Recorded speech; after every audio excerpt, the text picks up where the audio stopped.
Okay guys, I am back home and I'm recording this video after the tournament has concluded. It is a recap of round number 9 of Canadian Closed Chess Championship 2026.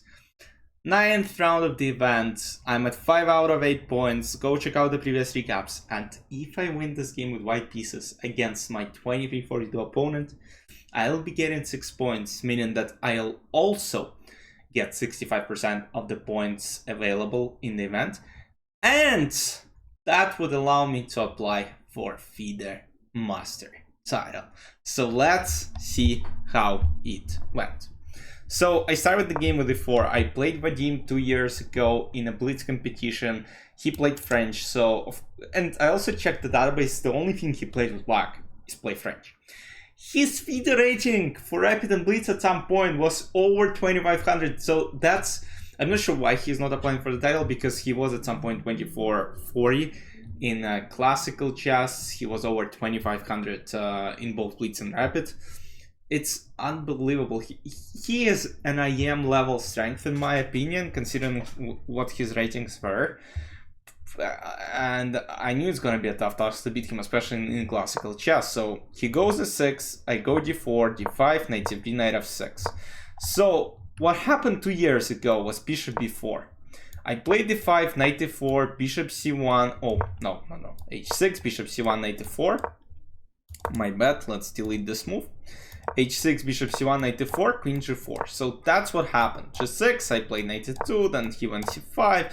a3 takes, queen a5, and the game continued basically like this. I think knight c3, bishop d2, c takes d4, knight d4, queen c7, queen f4. That's exactly what happened in the game 2 years ago, and I managed to beat him here. So he goes c takes e4. So I saw that he played d takes e4 in some of the games, actually in the majority of the games, but there weren't like a lot of them. So I go knight d4, bishop f7, bishop f6, takes, and queen d2. And he plays b6, which I honestly didn't expect. So what he played in the previous games was a6, and I prepared castle and a wild move g4. So this time he goes for b6. Okay, I mean, I knew that castle is probably good, and then I gotta come back with knight on c3 and threaten d5. So he goes c6 to prevent d5. And I go bishop e2, which is the best move. There are a couple of ideas. So the position I was looking at were knight d7, bishop h5, f5, knight f3, knight f6. It looks like the bishop is tough, but I can sacrifice it. Play knight g5, knight d6, and then play rook h1. And my position is okay. I mean, I can't say it's like mega winning, but it's like, okay, the king is in the middle of the board. It's definitely tougher to play with black, even though they have an extra piece. And I also want to take on f5 and take the third pawn, actually, because I took on f7, I took on the6, and I'm gonna take on f5. And he cannot really prevent it. Like, this pawn cannot be defended. Like, there is no way, because let's say if you play f4, queen is protected, something queen g6, queen g7, queen g6 is just checked. So but he goes b5, which I honestly don't know how to respond to. And I played the same move. I'm like, okay, what if I play bishop g5, bishop h5 anyways? And I'm like, and as soon as he played the next move after bishop h5, I was like, man, like, I knew there's probably a difference, but it's like, am I just losing the game right now? So I can just kind of let you pause the video and try to find the best move after bishop h5, because the move is so strong that I was like, okay, I mean, okay, not immediately, but I played king b1 first, and now I played bishop h5. So, and if you want to figure out the difference, because I felt, okay, maybe, I mean, we can go for the same thing and it's gonna be okay. I mean, I would be happy to play this position, because still my rook comes to e1, queen goes to d3, and it's like, okay, what you gonna do with a queen? But what I completely missed is that there was a different move in the plans, and that move is queen a5. And as you might see, 1 hour 17 minutes on the clock at that point. So on the next move, I think I spent like, what, 30 minutes? So I spent 30 minutes calculating different moves. I thought of bishop f3, but I was like, okay, man, I went bishop h5 to just go back on the next move. I'm like, I don't want to go back off. Like, I don't want to back off. I want to actually fight. Then I'm like, okay, I mean, b4 is just so strong that I'm like, okay, I can't play this because b4 just wins the game. I can't play this because b4 once again wins the game. So it's like, I gotta move the knight. I gotta protect my bishop on it too. So knight e4, I was like, okay, if I go to the endgame, I would probably need to defend it like at all times right now. Like, I'm no better. I mean, simple f5, it's gonna be tough. Like, this pawn structure is just superior against white. It's like, I knew it's gonna be tough. Like, knight comes to d5, it's like, man, it's a dream for black.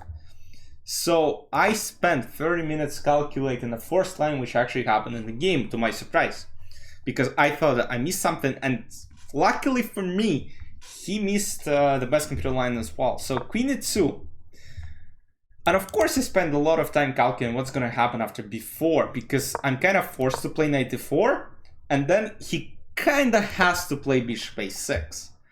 So, and as you might see, my time wasn't really going down because I calculated this and I kind of knew that, I mean, I have no choice here. So I'll spend some time here calculating whether queen g4 might be a better choice, but okay, I go queen f3. I invite him to pin myself here. So he goes bishop c4, goes bishop d5, and as you might see, he's not spending his time at all, like it's all forced. And now I go g4. And this is where he spends crazy amount of time. So his best chance was to play queen a3 and then just straightforward plan a5, a4, and then takes and then checkmate me. So to my surprise, I didn't see that move because the sole idea here was to play f5, knight f6, and try to take the knight on e4. That was kind of his sole idea, but I'll show you what he probably blundered. I haven't talked to him after the game because it's like we played for 4 hours, both of us were kind of tiring, and obviously when I win, I know my opponent is probably not in a good mood. Okay, I didn't want to, you know, 4 hours, that's enough of chess. Didn't want to discuss anything. So, queen a3. But yeah, this plan is just so good. But he spends, look at the time.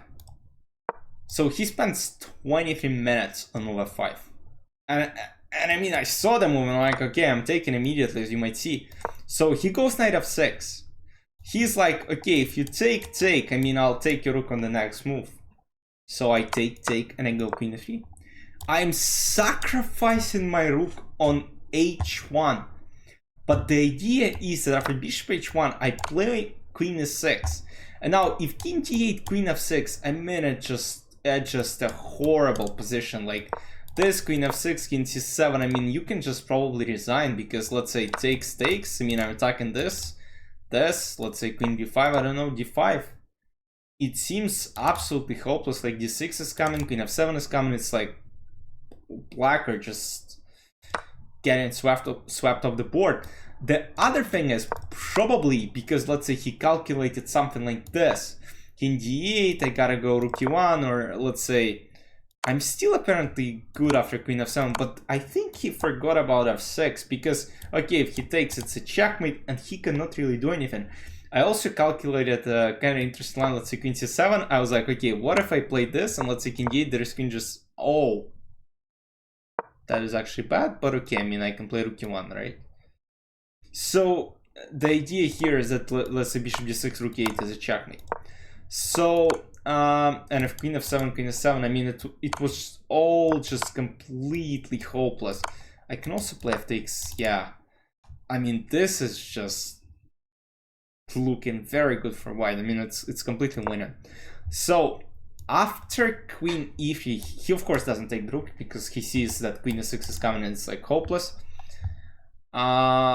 So he goes castle, which, okay, I don't know why he spent so much time. I mean, as you can see, he had 58 minutes. Now he has 26. So it's like 32 minutes of your time on move castle. And, you know, I basically saw that, okay, it should be good. And I immediately should go for knight f3. So I, again, spent probably a necessary 8 minutes. Should probably bleeds out knight f3, but I was like, okay, maybe there is bishop f3 option as well. But bishop f3, okay, I was like, okay, I don't want to really take because then he has a lot of pressure on d4. I would rather take on f3. I would keep pressure on f7. I would keep pressure on e6. If takes, I plan to go queen f4, and then suddenly there is like a pawn. And let's say this, I think I could take on f7. That's what I considered. I'm also not sure. This didn't work. Yeah, because my king runs. So yeah, I was also worried that there might be some bishop c2. But to my surprise, what he does is, so 26 minutes, he spends 12 minutes and plays a bad move c5, allowing me to take on f7. So his idea is clear. He's like, okay, man, you can take on f7, but at the same time, I'm gonna take on d4, I'm gonna go d3, I'm gonna create a lot of counterplay. But I was like, no, let's go to an endgame. So here, queen d3 is apparently a lot better, just because, let's say, takes, d3, I gotta take, queen a3, queen f4, king b7, queen c1, and I protect everything. But it's opposite colored bishop. I mean, obviously I didn't see all those lines, but it's like, okay, opposite colored bishops, bishop on f6 is kind of good, just pointing towards the diagonals. It's gonna be tough to convert. But I was like, okay, maybe I have better chances here. So takes, and now I go knight to1, because I just want to block this pawn on d4 so it never goes this way, and I never experience any problems along this diagonal.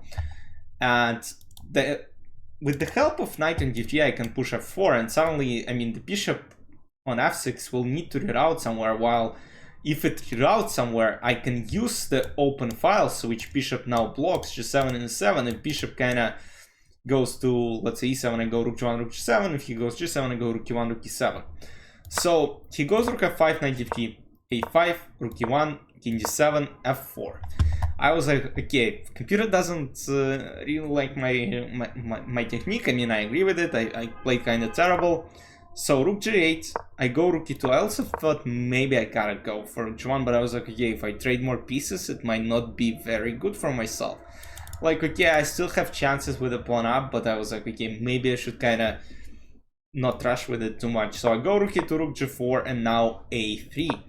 So a3, computer doesn't say it's the kind of the best move, but okay, I mean, I thought, okay, a3. So the idea here is that there is a little trap. If I go king b2, he can take, and now if takes d3, and suddenly he makes a draw. And I was worried, you know, I can easily blunder this stuff, and I knew that he played rook g4 for the sole reason of probably expecting me to play king b2. But okay, I mean, I was like, okay, a3. Now I want to take on b4, and if takes king a2, bishop is 7 to protect the pawn doesn't work due to knight f5. So I still use the position of this bishop to my advantage. So he goes rook h4, I go takes, and I decided to take on b4. I was like, okay, why I shouldn't take? And after takes, I go king a2. So I could have played king b2, but I was like, king a2 might be safer, just because maybe I'll move my knight somewhere, and I'm kind of don't want to deal with d3 threats. So king a2, as you might see, we're both getting lower in time. He's of course lower in time at 5 minutes, and I'm sitting at 17. So king d6, king a3, bishop g5, rook e5 attacking the bishop, bishop d2. And here, it's still possible to mess it up. So I first look at rook h5, I'm like, okay, I mean, rook a1, I cannot go b4, I have to go, but there's checkmate. I'm like, man, he played bishop d2 so quickly, he expected me to blitz out my move. If I move my rook anywhere, I lose the game. So rook e2 attack and the bishop walks into the same thing. So of course I'm in a bit of panic mode at this point. I'm like, what I'm gonna do? So I go b4, because now rook a1, king b3. But there is also another trap right now, because takes rook a1, king b3, rook b1, and now if I move my king forward, there is rook b4, and now if takes king f5, and suddenly, I mean, I looked at the endgame, but of course it's probably a draw because of h5, bishop eventually goes to f4, black will take this pawn, and it just that I'll have to sacrifice my knight. So after rook b1, I go king a2. Luckily I have this option, because after rook b4, it looks like, again, I cannot take, but I have rook e2. And now if check, I go king b3 and rook b4, now knight b4.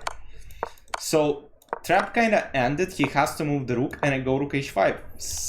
Finally, I'm attacking the pawn and I'm protecting this one. So king b3, king c4, and now I push. I go knight b4, trying to go knight d5 check, and here I go knight d5. So his best choice was rook c1, but I planned to go c3. I'm not sure if this was like mega good, but let's say rook f5, bishop g1, rook f7, king b8. Yeah, I mean, computer still holds it for black, but okay, I mean, with so little time on the clock, like, I was also looking at him, and he was like, I'm already lost. Like, he was like, at some point he had like, I don't know, like 10 seconds left, he was looking at me, and he still played on.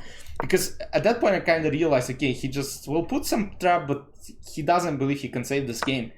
So king d4, he goes bishop g5, which, okay, I mean, just loses because I take and I have a second pass pawn. The only way for him to kind of fight it, if let's say I went for this and then let's say rook d2, I play c3 and then rook d3 and suddenly my rook is locked. Because I cannot go to h3, so I kind of realized that I gotta go king c4 and then play c3, so that rook d3 move is not available. So rook f2, rook h3, and I'm trying to free up my rook and go rook f7. So he goes rook d2, I go king c5, rook c2, my pawn is protected, I go rook f3 check, and at this point I realized I'm winning. I mean, I knew I was winning before, but it wasn't that clear. But now after rook f7, king c6, rook e8, rook e2, he basically allows me to checkmate him, because after rook f8, bishop d8, knight b6, he resigned. And the final result is 6 out of 9. And as I said in the beginning of the video, this means that I can apply for FIDE Master title even though I haven't reached the regular requirement of 2300.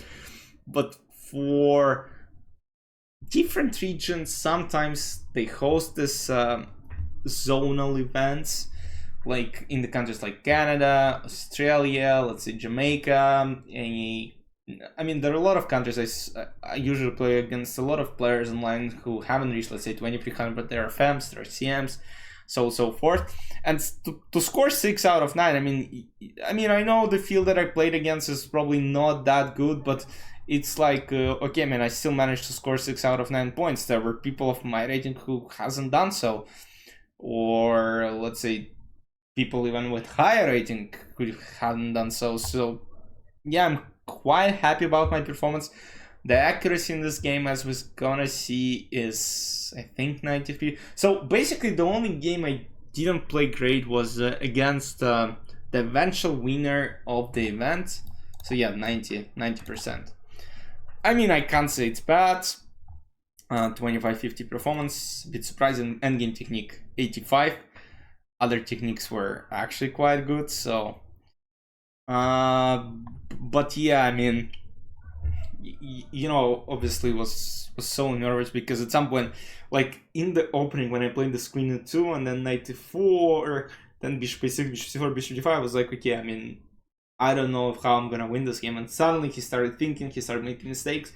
I knew, I mean, when I received the pawn, I knew that that was probably the biggest chance to get my FM title, because, okay, I mean, it's been a long time goal, so it's like, okay, if I can't reach 2300, I have to get it through the other ways, and this other way is this Canadian Closed Chess Championship, which is being held every 2 years. So, I mean, I waited, I made it, so I mean, I hope I'm eligible. Like, I'm not sure how it works, because yes, I was told by many people that I'm an FM now, but I mean, I won't believe it unless I see it in the month of May in my profile.